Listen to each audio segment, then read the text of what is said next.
Hello, this is Market Matters. I'm Chuang and this is Sulhi. Let's talk about some UMW news.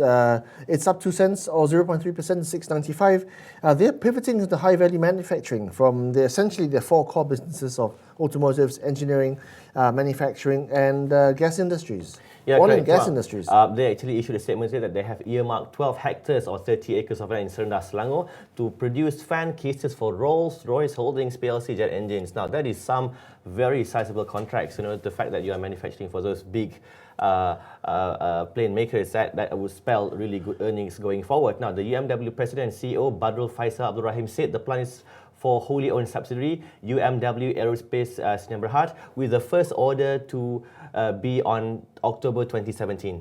Yeah, this is quite a big development for the company because they made their name in cars and then they went into oil and gas and then into manufacturing, and then now they're moving to high value manufacturing, which in my part I think is a very good move because Malaysia tends to be quite commoditized in the manufacturing business, and for them to do this, it's a very technical business to produce fan cases for jet engines.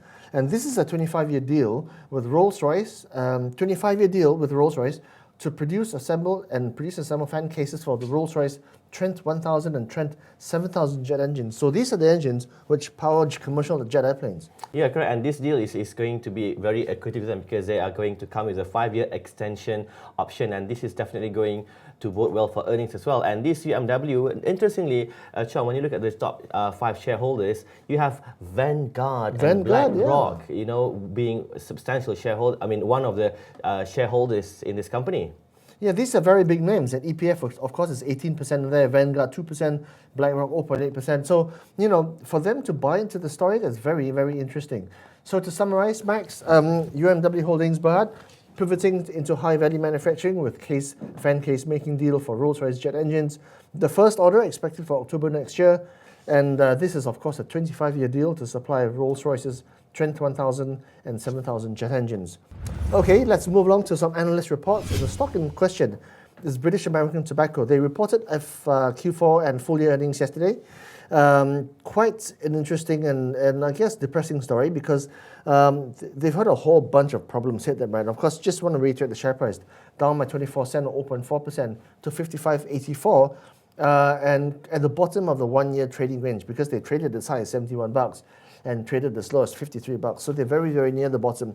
Of course, you know why, right? They've had a whole bunch of problems from vaping to the 43% excise duty tax, from illicit cigarettes, huge bunch. Yeah, correct. And if you look at the earnings yesterday, they announced that revenue dropped 12% to 1.606 billion ringgit, but net profit grew 6% to 196 million ringgit on lower marketing expenses, and they declared 78 cents of dividend, with total dividend for FY 2015 to be on 3 ringgit and 12 cents per share. But if on the full year basis, Chuang, revenue dropped by 4.5%, while net profit rose by a marginal 0.9%. And yes, you were right. Going back to what we were talking about, they had lots and lots of problem with all these things going on. But despite that, Chuang, they have very good brands. Dunhill, for instance, being garnering quite a huge market share of 46% or 46.9%, while Peter Stuyvesant and Pall Mall is quite stable and steady. I can tell you don't smoke, so it's okay. But that's the thing, see. So among all the problems it's facing, it's also saying that EPF wants to reduce their stake because it considers tobacco as an unethical business. And they're not wrong, it's a global phenomenon. So I guess in order to protect their business, British American Tobacco have to cut back on advertising and marketing. They've had to cut costs wherever they can. So that's why, despite revenue dropping by 12%, profits were up. They also saw a drop in operating margins by 4 percentage points to 26%. That's still not bad. It just goes to show how profitable tobacco is. Correct. And today's analyst call was brought to you by few brokers house. We have M Research maintains hold at 54 ringgit and 70 cents, while CIMB Research has a reduced call, 55 ringgit and 50 cents. Kenanga Research Market Perform at 57.78, and MIDF Research. Now let's have a look at CIMB Research. Now CIMB Research says, Chuang, for the sin sector, they prefer investors to switch to brewers for dividend yields because, BAT is the only listed cigarette makers in Malaysia. Until JT International was delisted, right? But the sin sector really been hit because the cigarette boys are being hit by 43% excise tax in November.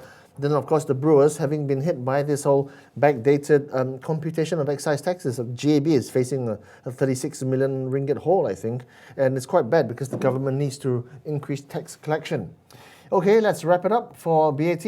Now, of course, they reported that Q4 earnings, Max. It was we saw a revenue drop in Q4, but a net profit gain because of costs management. The second thing is among the challenges, a duty hike, illicit trade, the vaping phenomenon has hurt sales, as well as the fact that it's seen as an unethical business by people like EPF. And thirdly, analysts are mostly neutral or a tad negative on the counter, with none of them calling a buy or outperform. Thank you for watching.